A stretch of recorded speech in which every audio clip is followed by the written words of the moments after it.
name is Cornelia Koniditsiotis. We're making baklava today. I have all the ingredients right here and I want to show you. Of course, we have sugar, we have honey, we have cloves that will go on top of each piece of the baklava once we cut it and put it together. We have ground cinnamon, ground cloves, as well as orange zest that will be put into the nuts that we use. We have whole cinnamon sticks for the syrup, as well as orange slices.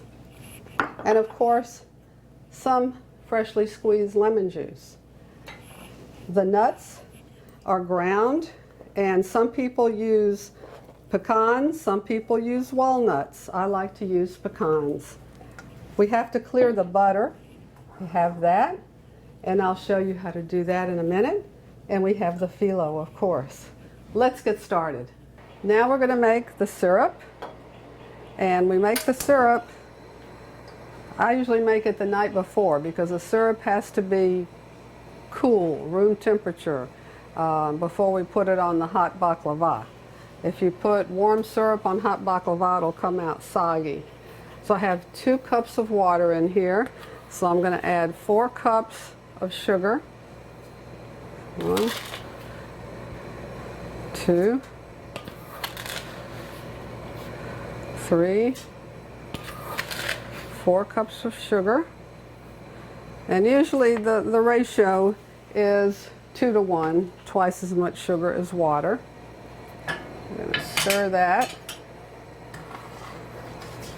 We're going to add our lemon juice.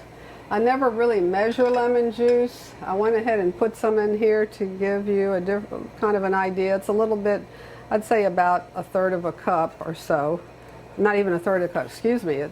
This is 1/4 of a cup, so it's not even full yet. So maybe about 2 or 3 tablespoons. I usually do, if I'm using a store-bought lemon juice, I just squeeze the bottle 2 or 3 times. If I use fresh lemons, I'll squeeze 2 or 3 of them.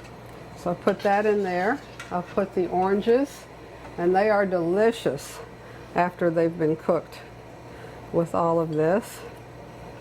And I'll put some cinnamon sticks, again, however many you like. And my cloves, let's see, I think I'll put them over here. Here they are. I'm not going to put a whole lot of cloves, usually about a little, call that a pinch. Put that many.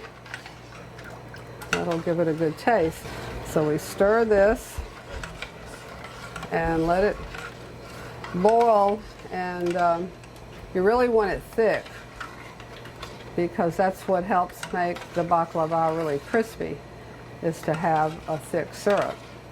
Some people like more syrup, some people like less. So again, it's up to your taste. If you make more, if you end up making 6 cups of sugar, you put 3 cups of water and put some lemon juice and all of these things in them. After it gets thick, we're going to add some honey, but that is only after it gets thick. And this takes a while, so you just keep testing it as you go. Keep stirring it, let it come to a nice boil. Some people, again, here, people are different, will put about a teaspoon of vanilla after the syrup has finished getting thick. And they'll put that in there. I don't do that, but I'm sure that's good too. I've seen people do that.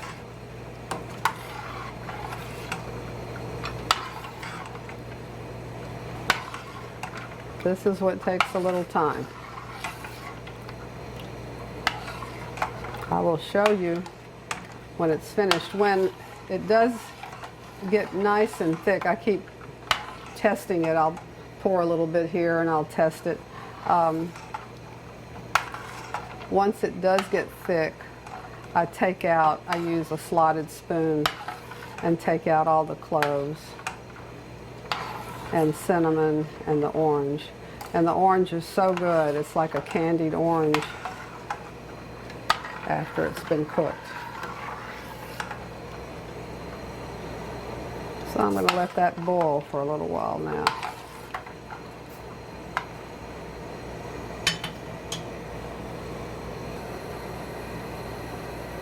And it makes the whole house smell so good. It really, really does. And you want to make sure that you monitor it because you don't want it to boil over. You have a big mess and a lot of wasted syrup. So you just have to kind of keep monitoring it, checking on it.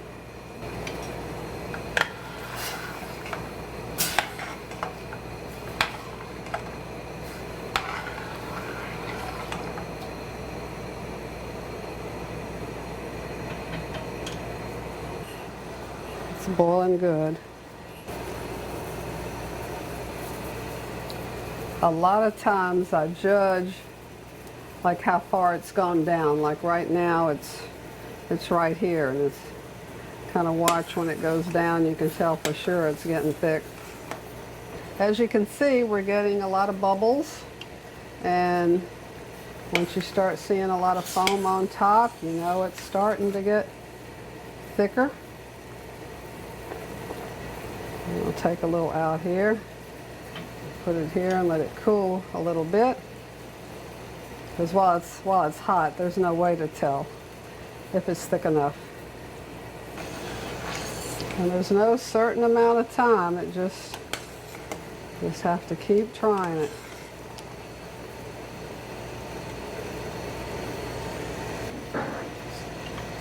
And I'm kind of letting it cool off just to see if it starts moving a little slower up and down the spoon, because that would show that it's getting thick.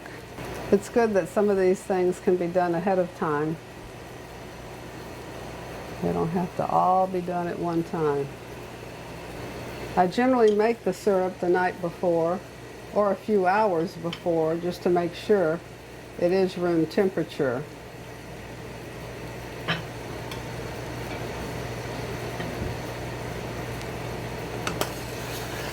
I think it's already reducing in amount. It's getting there. And you can just feel when you put it down, it's a little stickier and everything.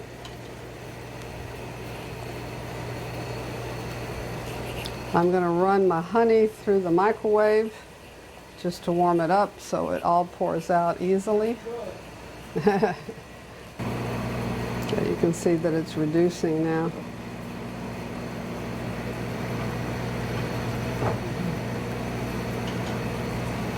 And sometimes what I do is I'll let it cool down, and then if it looks like it's not thick enough, I'll just start boiling it again, even after I've taken everything out.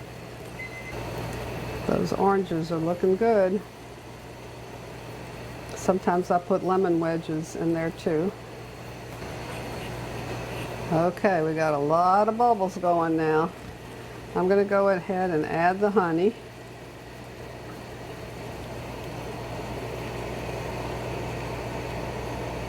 Sometimes it's half a cup or a cup, again depending on your taste.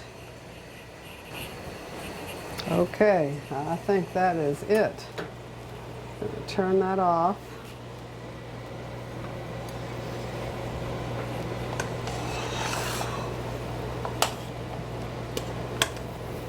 My husband likes those cinnamon sticks with his tea. It adds a nice flavor, and of course it has the syrup still on there too.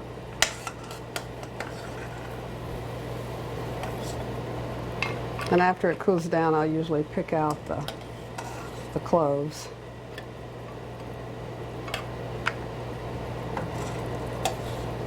You can see it turned like a golden color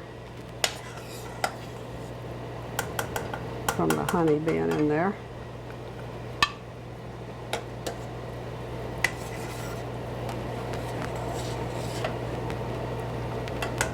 Sometimes when I really have a lot of syrup to make, I'll end up pouring it through a sieve, but for this, usually 99% of the time, this is the way I get everything out.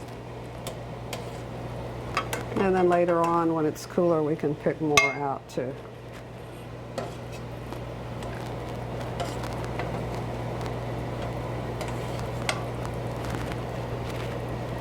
Okay, that's it for the honey, and for the syrup rather, and it will sit either all night or a few hours until it is cooled off. Okay, now we're ready to clear the butter. We always use unsalted butter. That's very important. So we're going to let this butter melt down, and I'll show you how to clear it. Okay, the butter has melted, and as you can see, there's foam gathering on top. So I take this foam and I skim it off. I use this later, like when we're eating oatmeal or want a little something extra on our toast. So we get this foam off as much as we can, and we continue to let it simmer. I'm going to lower it now because it's really melted a lot and it's boiling.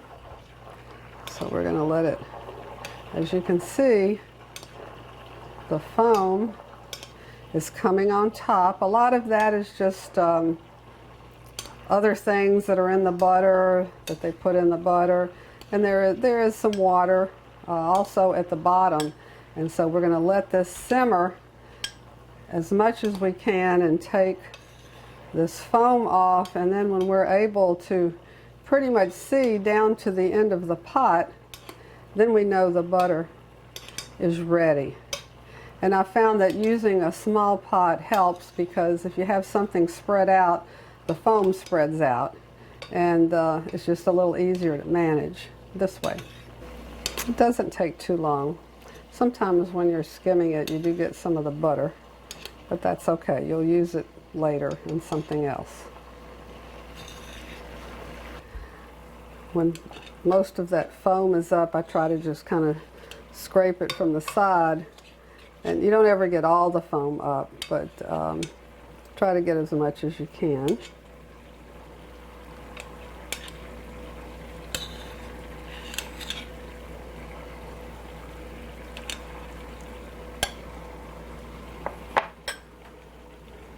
And you don't want to let it boil too hard. It'll start spattering everywhere. And I'm beginning to see the bottom.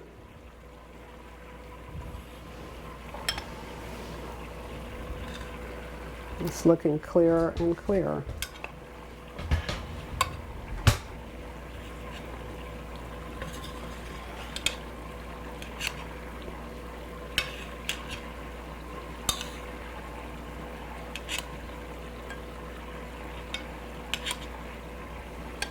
Okay. These are the pecans that we use. We use pecan halves rather than pieces. And my husband John will put them here in our chopper. I'll let you see what he does. We don't want them too coarse or too fine, so it takes a little practice sometime.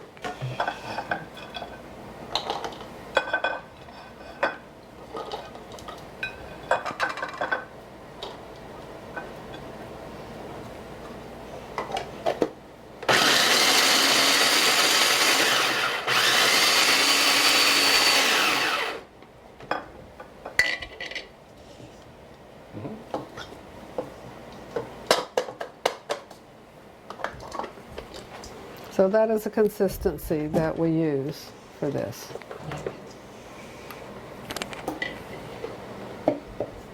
And then we season them up with the cloves and the cinnamon and the orange zest.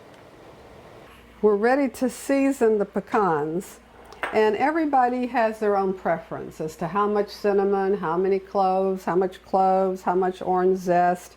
I don't really measure.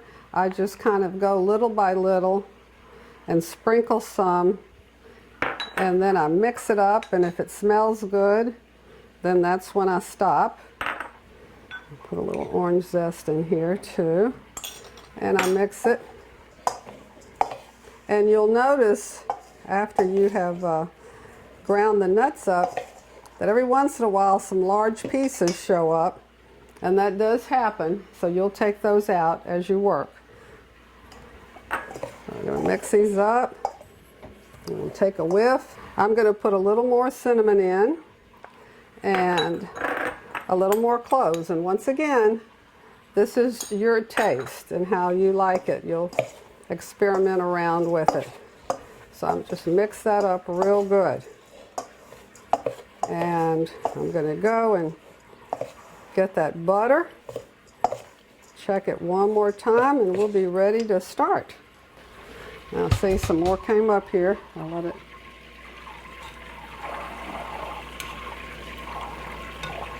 let it simmer a little bit more, and it is ready. Okay, now we're ready to assemble the baklava. Some people do add sugar to the walnuts or the pecans. I don't, because I feel like the syrup has a lot of sugar and it's sweet enough. So I don't add sugar, but some people do. Again, that's a personal preference. So we're going to start off first by brushing the pan. I use a paintbrush and use that as my pastry brush. Brush the pan with butter. Okay, and then I like to put 5 or 6 layers of phyllo on the bottom, and I count them out. I'll put 6 today. 1, 2, 3, 4, 5, 6. And what I do is I fold this over so that they're pre-counted and I don't accidentally put too many or not enough. And sometimes the phyllo, like this, it'll break, and that's fine. You can still work with it. It's better if it's like that on the bottom and the middle. When it's like that on top, it's a little bit of a headache, and I try to just get some that's not broken for the top. And some of the different trademarks, they make them a little bit bigger than this pan and a little bit smaller than this pan. So you just have to go back and forth and make sure the pan is covered with phyllo. So we have a nut got in here. Let's see. We brush each layer with butter.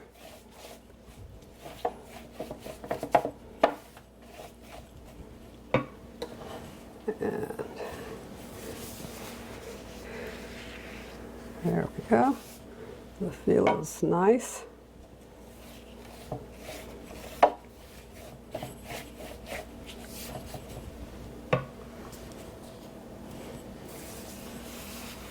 I'm kind of alternating from side to side since this phyllo's a little bit short.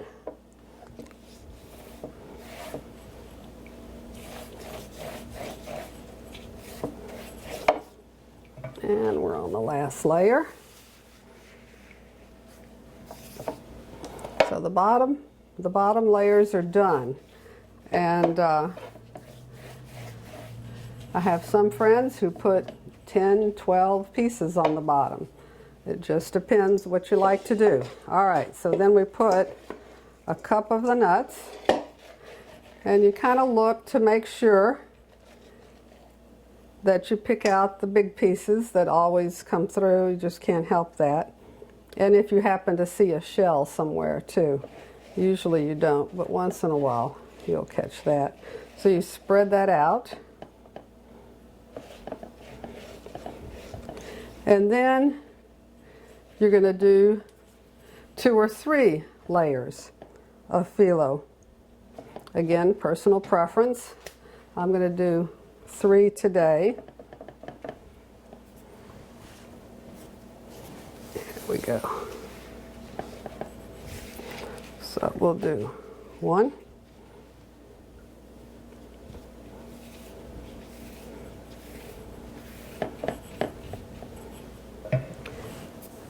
2, 3.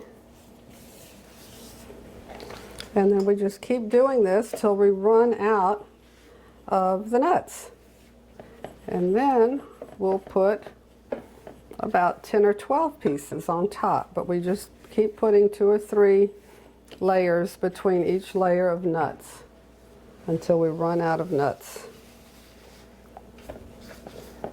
And try to kind of tap it down so that air doesn't get in there. Sometimes little air bubbles accumulate and you have to tap it down.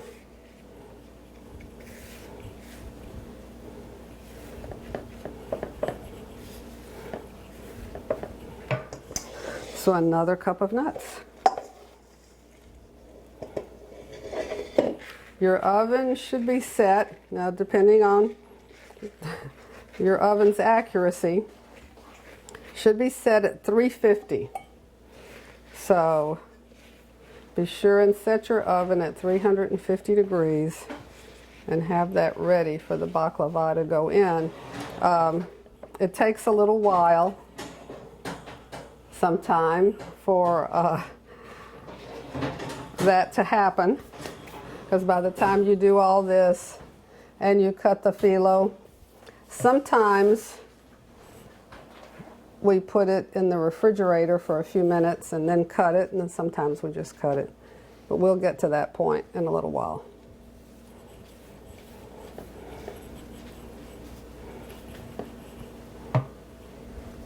I think I'm at the point where I would like to turn on the oven at 350 degrees. On bake. Yes, on bake. My husband John is taking care of that. Okay.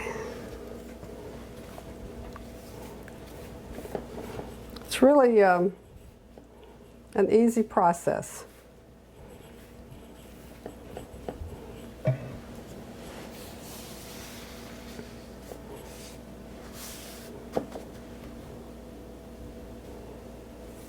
Yeah, once the prep work is done, it's pretty straightforward on how you do things. I'm going to add another cup of nuts. Spread them out with my hands as usual. I think I see a little bit of a shell or something. I'll take that out and spread it out. And then 3 more layers. 1, 2, and 3. And you'll notice that sometimes the things are kind of folded, and that just happens. Just spread them out.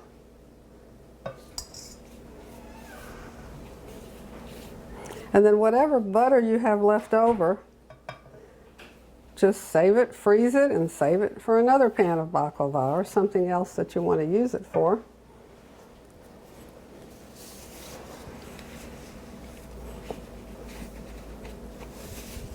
And this freezes well uncooked. After we cut it and everything, sometimes I'll put parchment paper and then foil over it and just freeze it that way and bake it another day. So there's no rush about baking it. The main thing is to have the syrup done and cooled before you put it on your baklava. And we'll talk about that in a few minutes.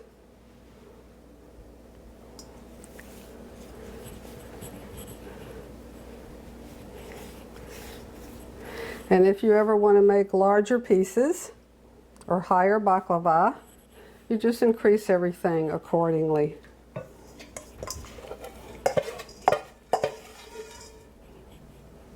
Yeah, that's it.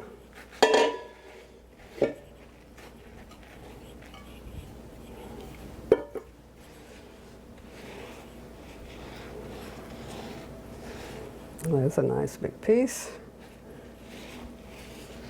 And they freeze well. Even after they're cooked, they freeze very well. Okay. So now we're getting to that top layer.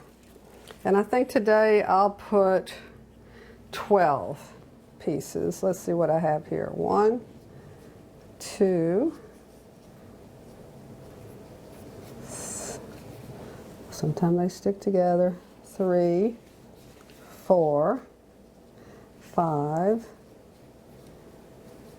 6, 7. So we'll get these 7, and then we'll add 5 more pieces from another batch that I have.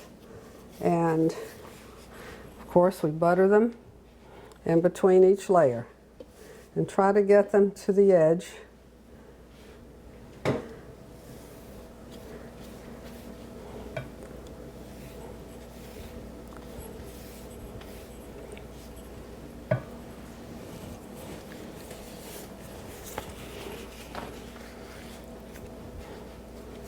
Even if it overlaps a little bit, that's fine, because the top layer you want everything covered for sure.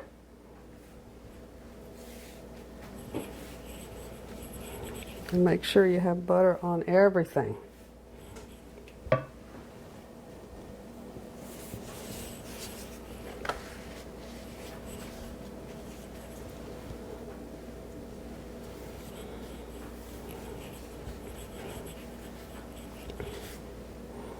Sometimes if I feel like I'm favoring one side or the other, I turn the pan, which I'll do now too.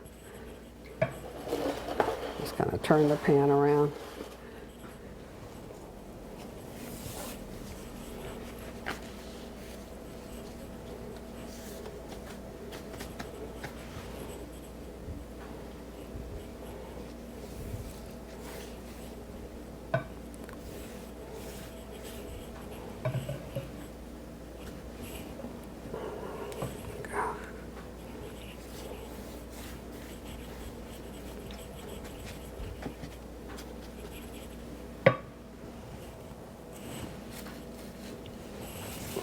Go. It's shaping up nicely.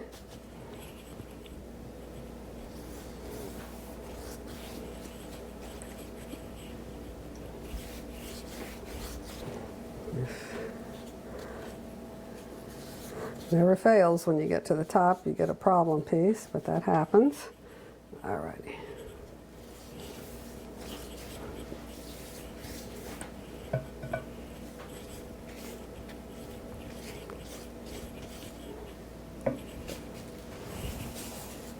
This is number 7. And I'll go get another one. I think I have one already opened in my refrigerator.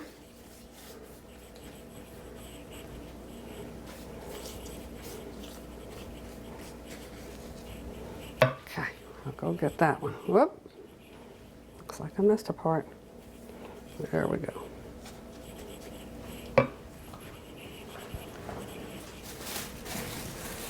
Okay, so I need 5 more.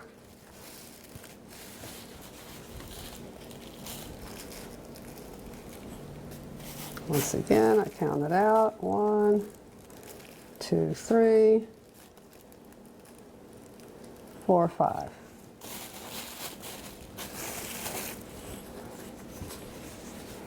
Now, most people, the traditional way of cutting them is in triangles, but I like to make baklava bites, and I make them in squares. But you can cut them in triangles as well. That is the traditional way. And I'll show you what I do in a few minutes.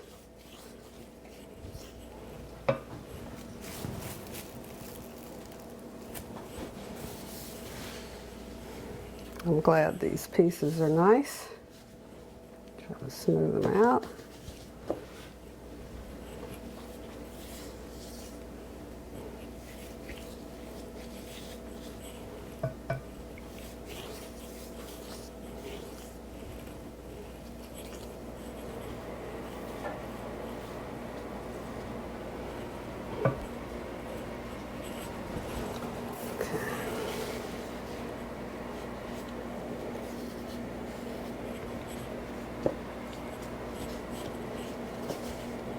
Looking good.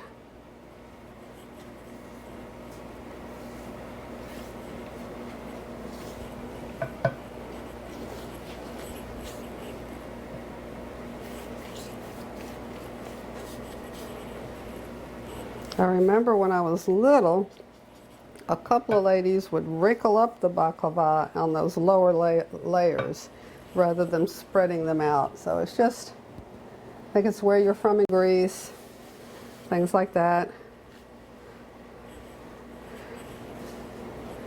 Very nice.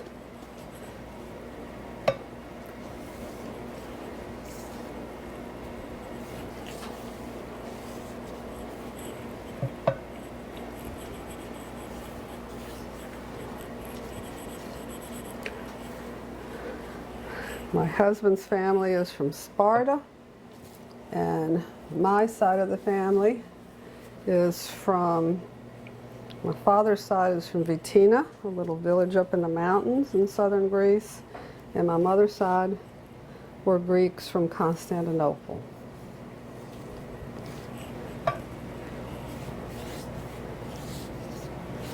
Here we go, the last layer. It looks very nice and smooth. I'm so glad. Now I'm going to put this in the refrigerator for just a few minutes, just to kind of let the butter get a little bit less liquidy, and then we'll come back and cut it up. When I've finished making the baklava, I'll put the brush in a little baggie and put it in a bag and freeze it. Since I make baklava so often, I just feel like I may as well use that same brush since it still has a lot of butter in it. So I'll put this in the freezer. Just took this out of the refrigerator, and you can see it got nice and solid. The butter's not running all over the place. And what I like to do is go around the edges and kind of push them down a little bit. Sometimes when the Filo is larger, you actually cut off some of those edges, but they still taste good when you leave them on. You know, they're good. Okay. And as I mentioned before, I make baklava bites, and I make squares. So I usually make them about this size. I'm not good at measuring, so sometimes when I get to this point, there's a big space or not. It just depends. But I will go down like this. And I used to use a ruler, but I don't do that anymore. Let's see, we'll go straight down. See, this one's a little narrower. There we go. And my husband sharpened the knife, and that really helps a lot. So I like them, well, we like them cut bite-sized because they are rather rich, and the traditional big piece of baklava is not what we usually do. Now see how I'm going to come out with some extra here. I should have made some of them wider, but those of you with a good eye, and I'll just cut this a little differently over here. So I'm going to start up here.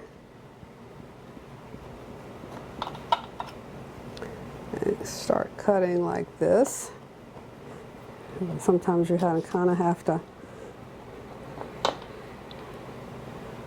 And if you see that you've missed anything, you can always go back and butter it up a little more.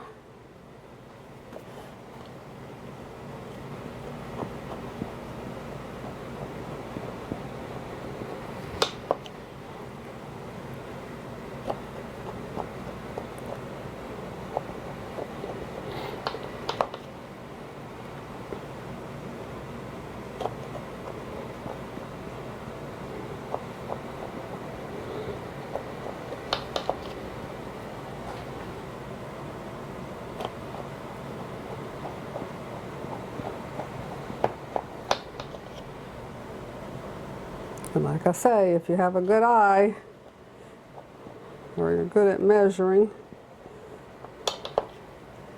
you do a lot better job than I do.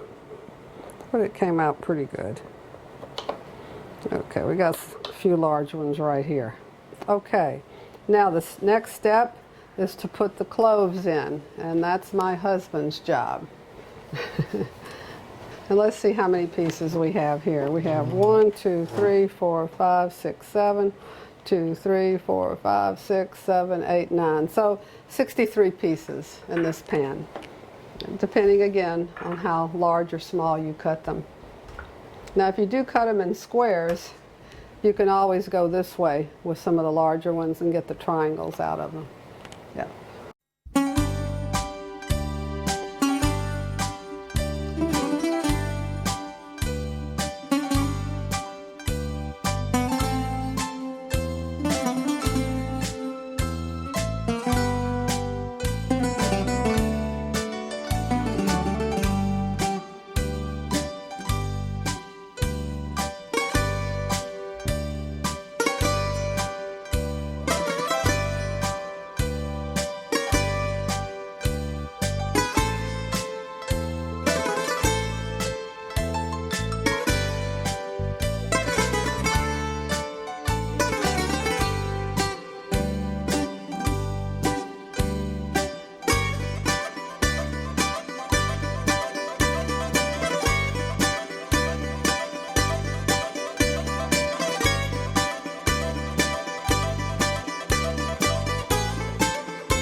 And it's important to get the cloves in kind of securely, because that's what helps keep that top layer in place.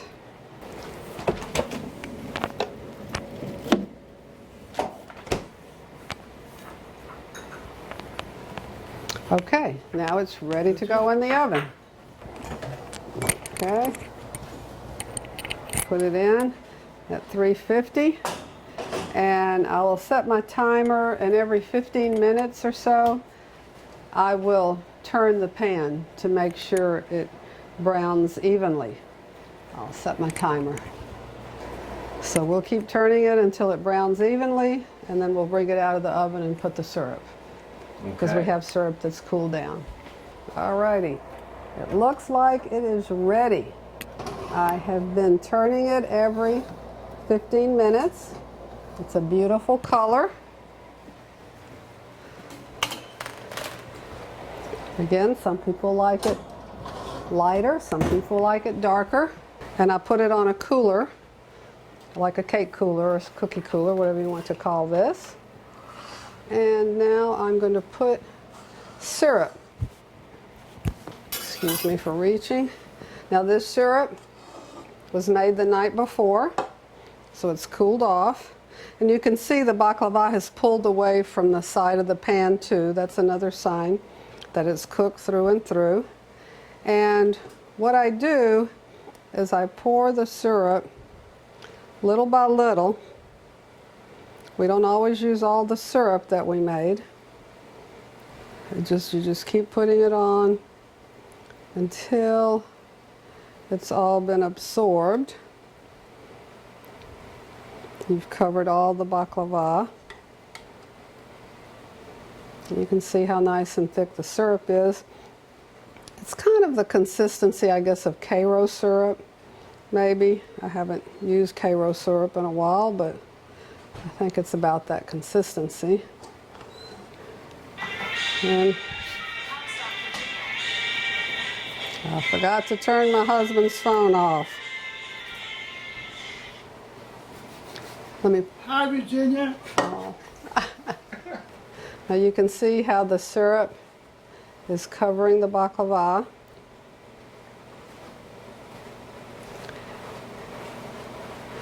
And the baklava is absorbing it. Now, what I do is I kind of keep going over it until I see it coming up on the sides. And then that generally is when you have enough syrup in there. So now I'm stopping. I'm not going to put any more syrup. You can see that it has syrup on the sides here coming up, so this will all get absorbed. So we will leave this to cool off and absorb the syrup. I usually wait till the next day to start cutting and cupping them. I recut them with a knife. I see a little piece here that needs a little more. There, and the seam there. So I'll start cutting and cupping, but again, that's going to be tomorrow after it's all cooled off. Good morning. We've let the baklava soak overnight with the syrup, and it's nice and cool now. Of course, now overnight I did not cover it. It soaked without being covered. I just covered it earlier this morning when I woke up. So I take the cooling rack out, and now we'll uncover it. Remember, do not cover it while it's warm or you put the syrup on, while you're putting the syrup on. I use a straight edge knife and I recut everything like this. I just go through because when it bakes, sometimes the Filo dough will kind of spread out a little bit. I can feel it, and we need to recut it so that it's easy to take out and it doesn't fall apart. Here we go. So we'll do it this way. Okay, so I'm going to cut the whole thing. Once again, it looks like it's and feels like it's nice and crispy. That's the way I like it. I don't like it too soggy. Okay, and then I'll go this way.